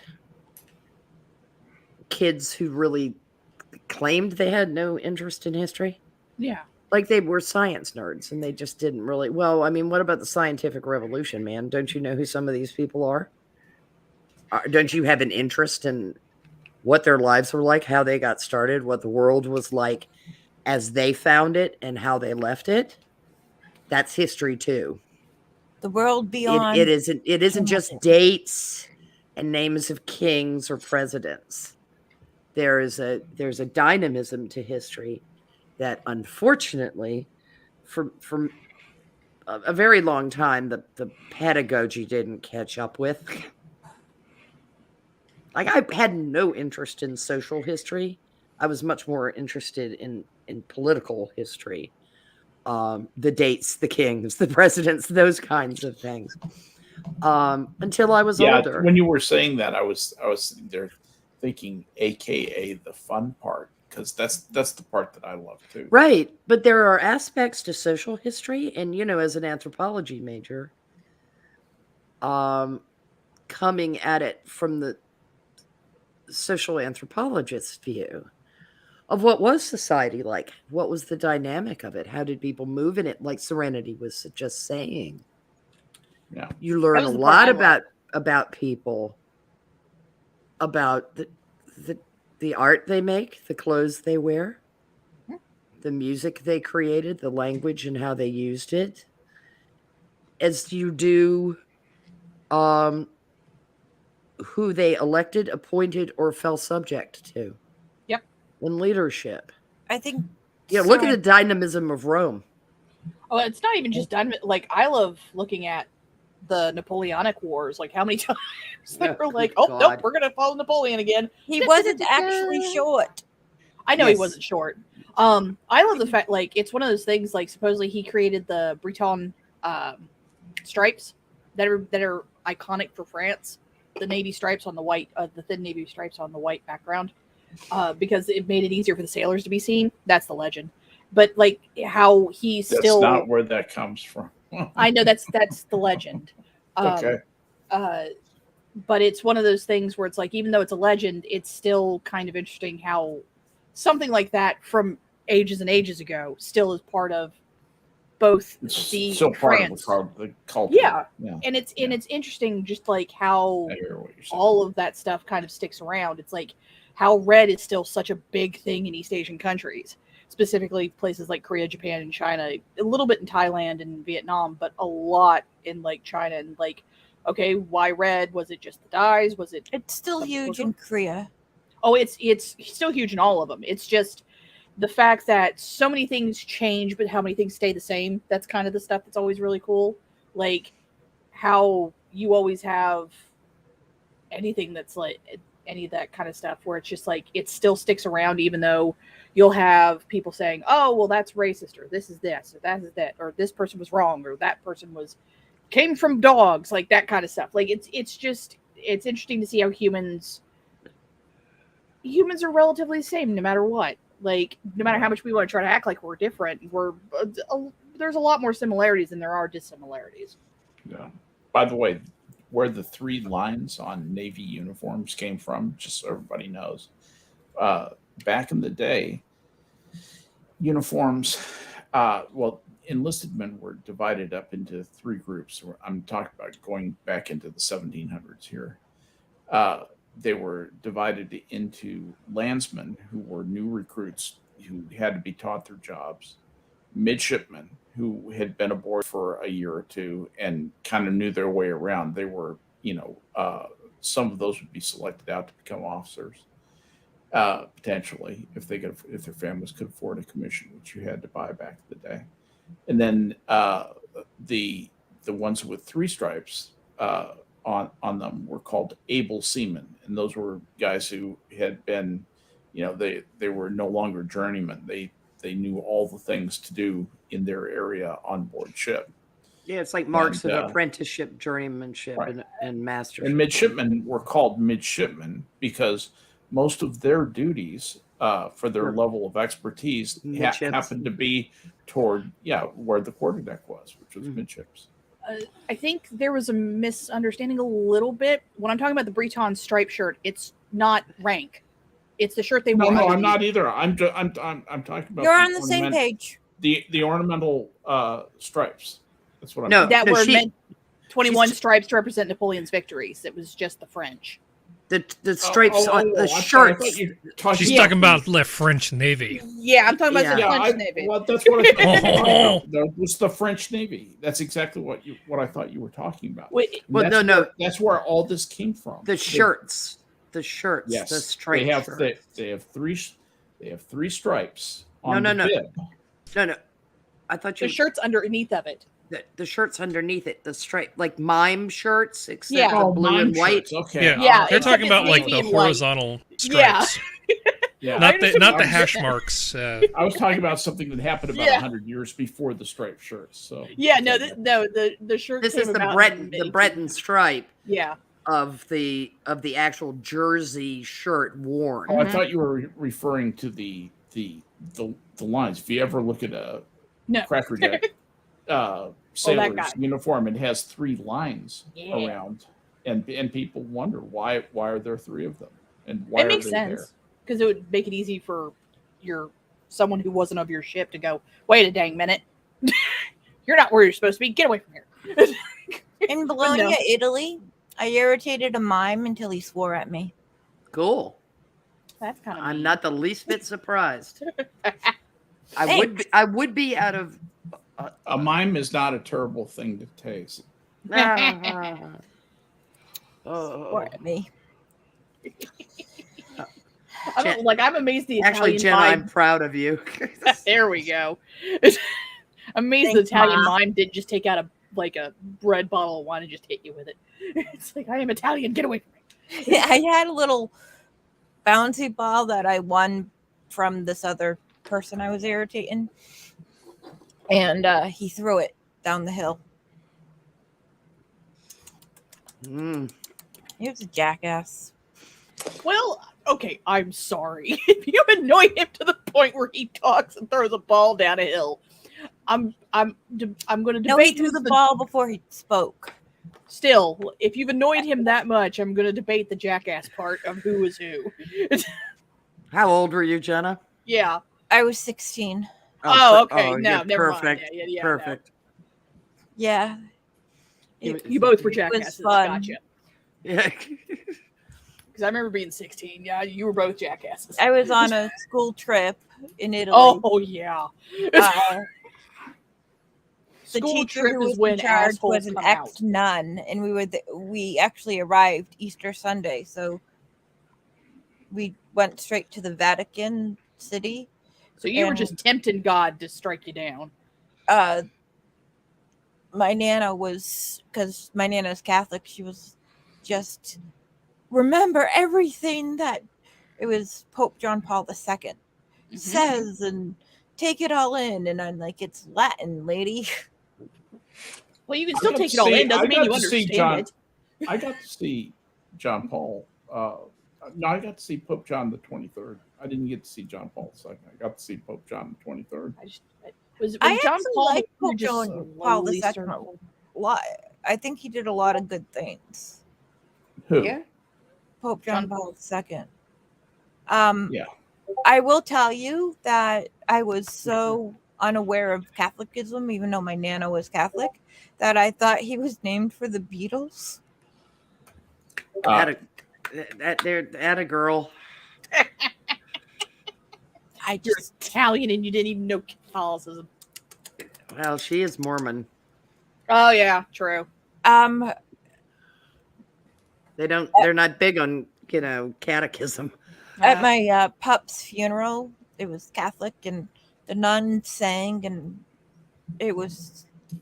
Oh God, Catholic shook- funerals are like Catholic. I had to weddings. shake my uncles and all the people around me hand and stand and sit. And my poor cousin, who was really close to my pup, they grew up a mile away from each other in deep dark nowhere, Maine, and my cousin's just bawling his eyes out, and I'm trying to comfort him, and I wasn't crying. I didn't know him very well.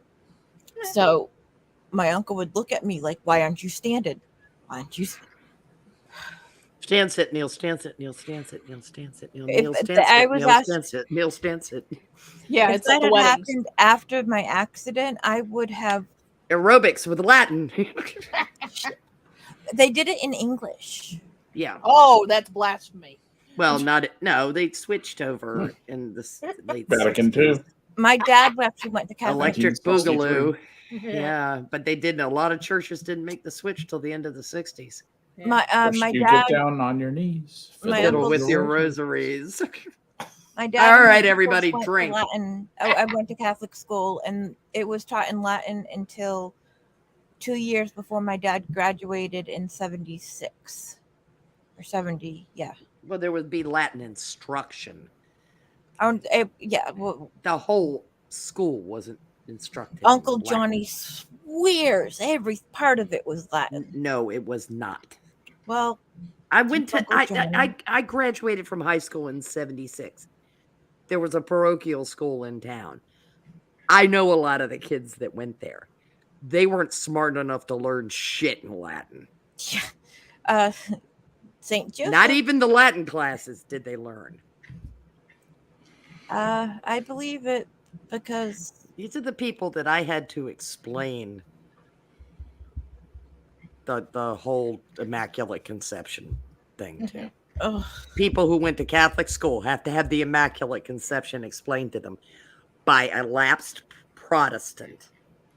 You've got an issue. So Nana would always call Mary the Virgin Mary, Yes. and I'd be like, Nana, she's no longer virgin.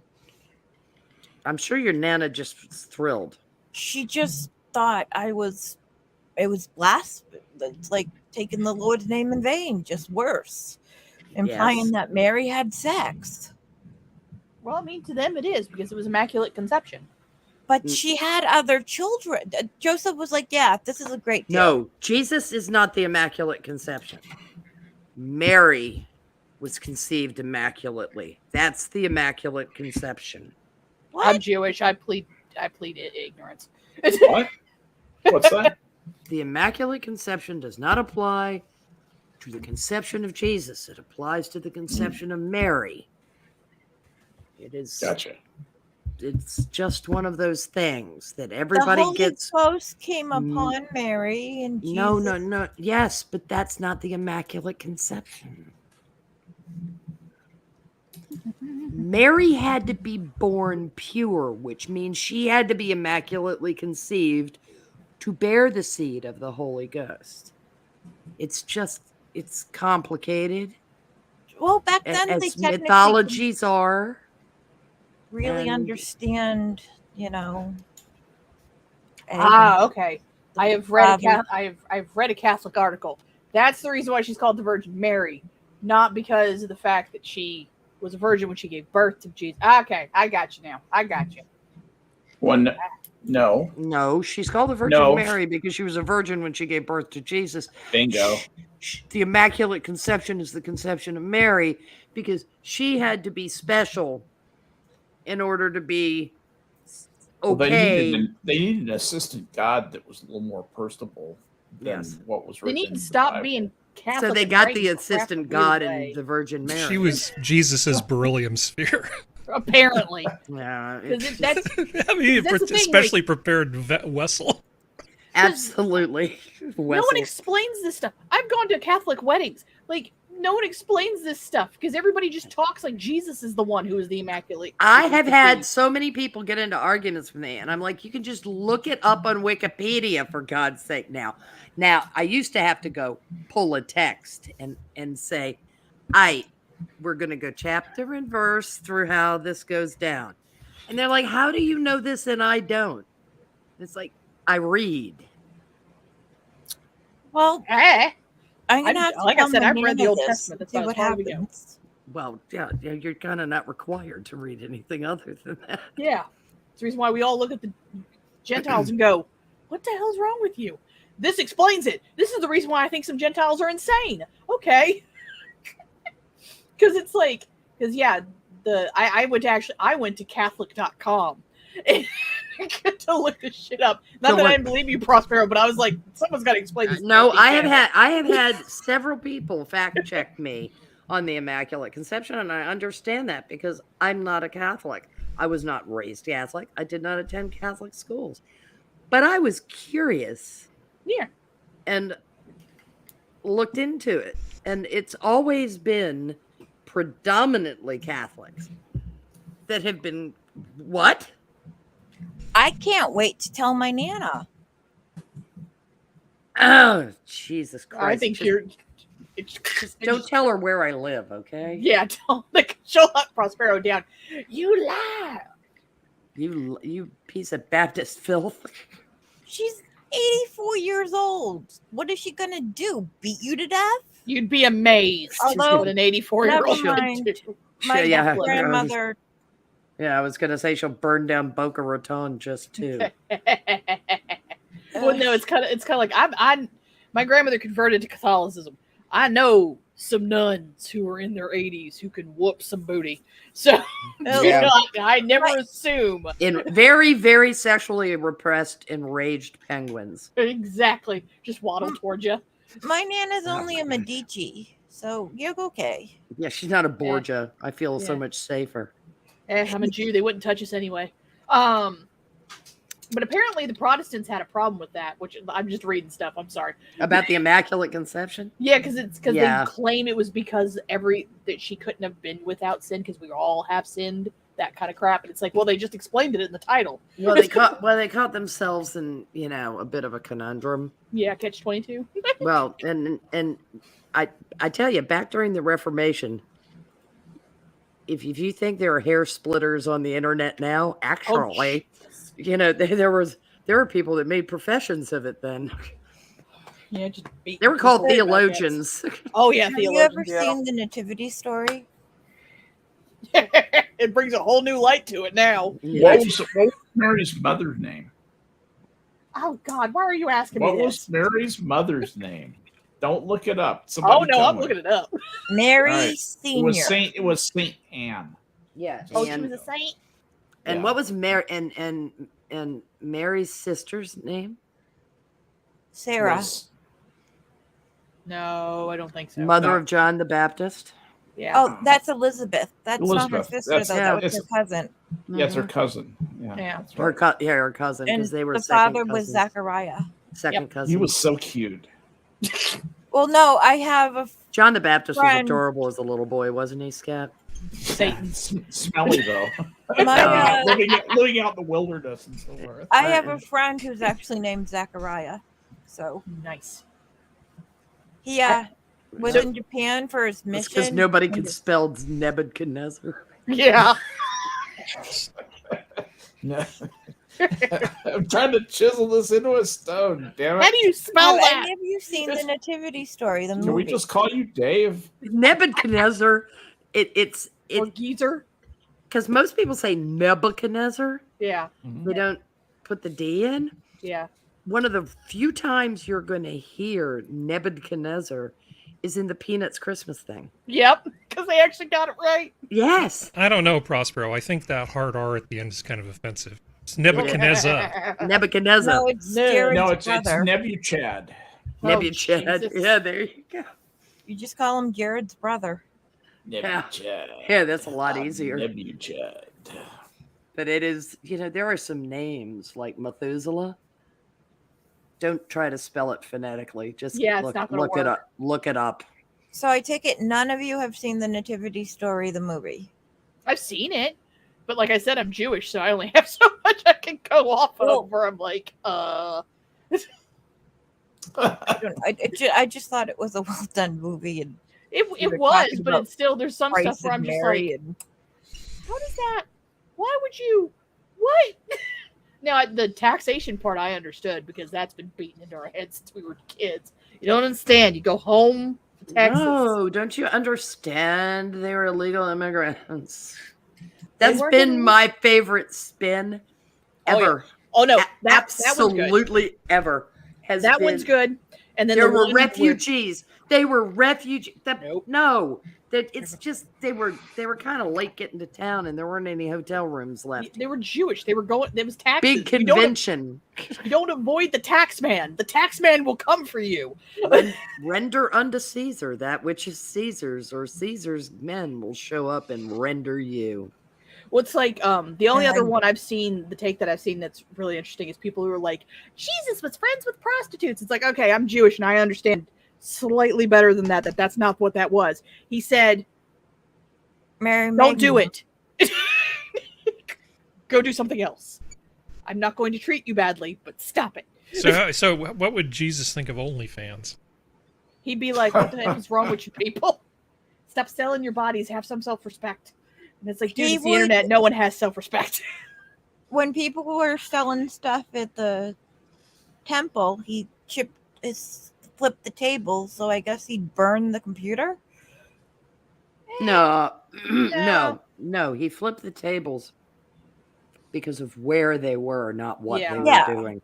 Well, yeah, they were money changers, and he flipped the table. And Yeah, I mean, I think it would be like being in church and there's somebody playing Candy Crush Saga on their cell phone, and you like take the cell phone and stomp on it.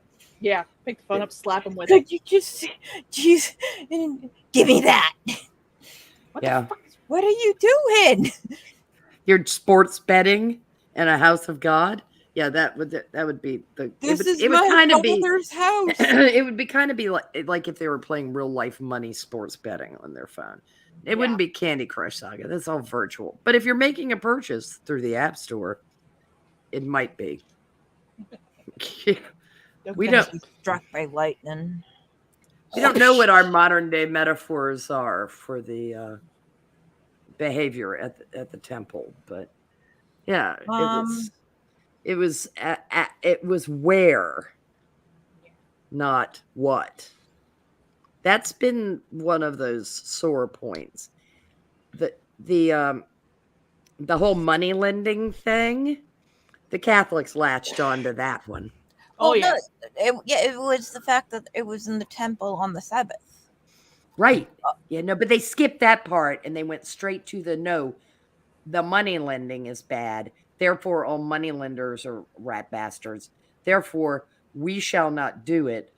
So a group of people in a society do it because it's necessary in a capitalist, nascent capitalism to have cash flow. And then we demonize those people. And we continue to demonize them to this day. Hey, if you donate to help build a Catholic church, you get a little plaque on That's the wall. Isn't that awesome? Is it gold? You can put your No. palm fronds in it every year. Yeah. Have a nice little statue of a cow. Yeah, Isa and that's Carl, that's a little Hindi, but yeah, because Yeah. Isa and Carl's biological mother passed in birth. Their grandparents, Isabel and Roberto, every year pay for her to be prayed out of limbo, Purgatory. Purgatory. and They get a plaque. every year. Does she have Right. like a timeshare outside of Purgatory? How does this work? I have. I don't. It's Is just there like HOA fees or something? occasionally she gets to go to Maui. You know. Yeah, No, there's a. Does she have to listen to a sales pitch? Yes. Good Her name was about also Isabel. Well, her name was Isabella, not Isabel. Mhm. Isabella. But yeah, The they Latinized paid. version of Elizabeth. Yep. Hey, Well, just be Purgatory- glad we had Nebuchadnezzar, because that was an easy name to remember. His brother's name was Nebuchadnezzar, and that would have been a lot harder. Yes, we are grateful for our kings. Well, some of them. yeah, Call them all. not Frank. all of them. They all should have been named Saul. You know, Yeah. better call Saul. This is Ring that bitch. I'm sorry. People don't know that David from David and Goliath and David of King David are the same people, same How- person.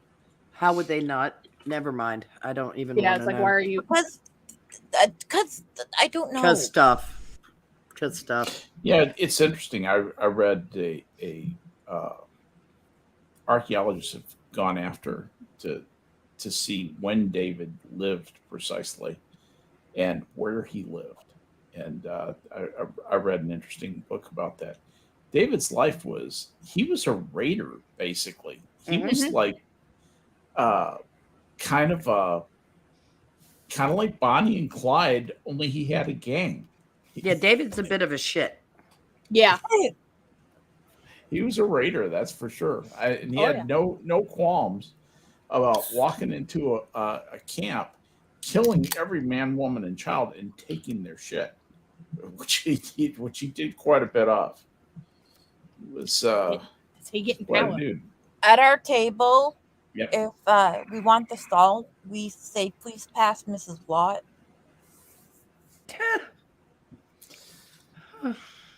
I don't know if a pillar of salt would be suitable for the dinner table. I It's don't just know. super- We're a nation of diabetes Seems and like- hypertension. Why not?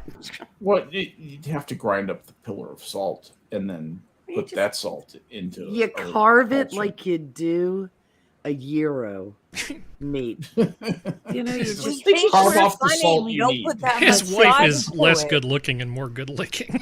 Oh, Yeah. The dear lover. All right. Just put her out in the field; she'll be fine. Lord have mercy. So much blasphemy just going on. Just so much. Hey, blasphemy. cows deserve to be happy too. for the time that they're alive. So She would have wanted it that way, Serenity. And then Jesus pulled out a M60 machine gun. yeah, that's someone in chat. Yeah, Mhm. assassin. Wait, what? Assassin in chat made that comment. Oh, okay. Then she just pulled out an M60. Yeah, well, Hey, those M60 frogs- at least you could haul around. The M50s they're too heavy. What you Oh, The think? M60s though, you can get up and move them. Look, they that's have for a sure. Jesus has a Jeep. Oh No. God. If Jesus Jesus has has a Jeep, he could have an M50 on it. An M50 is really much more lethal weapon. I think he'd than more M60. be more conscious, aware of the environment, just not that the lithium. It's a solar. battery- It's a solar Jeep. It's good. Well- It's all fine. It's a Tesla Jeep. It's great. There is a that either lithium fully battery. EV We're not or supposed to it's- realize. or it's a hybrid one. No, those It's are a Jeep. magic. It's okay. Don't tell them, Jenna. It upsets them.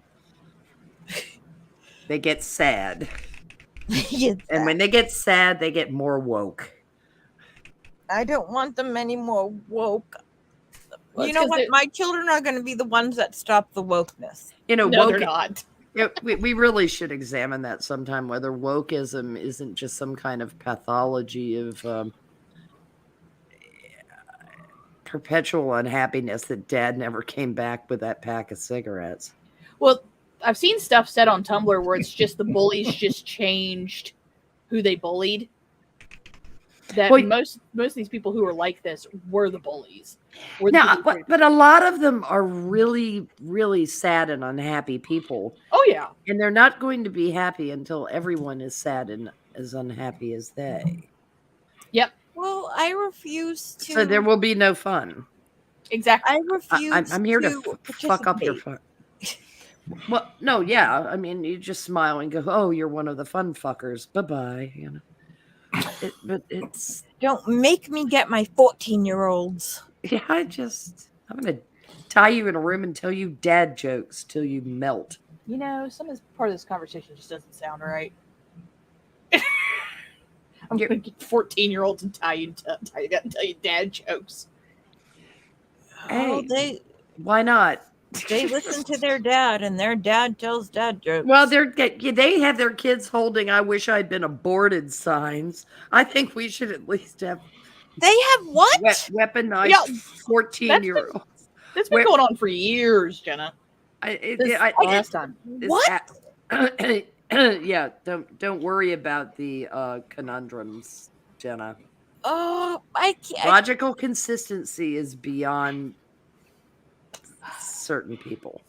You know think we what? broke I wish Jenna. I had been too. Yeah, well, Jenna's broke. Well, I want to thank you guys for hanging with us for a couple of hours. You've spent 2 hours of your lives listening to us go on and on about this and that. And once again, the time passes, and we must away our break of day. So, but I did want to thank everybody who comes out to listen to us. Thank you for coming out, and thank you to my panel for hanging with me for a couple of hours. It's great fun. We'll do it again next week. Come and see us then. But for tonight, the zoo is closed. Good night, everybody. Night. Good night.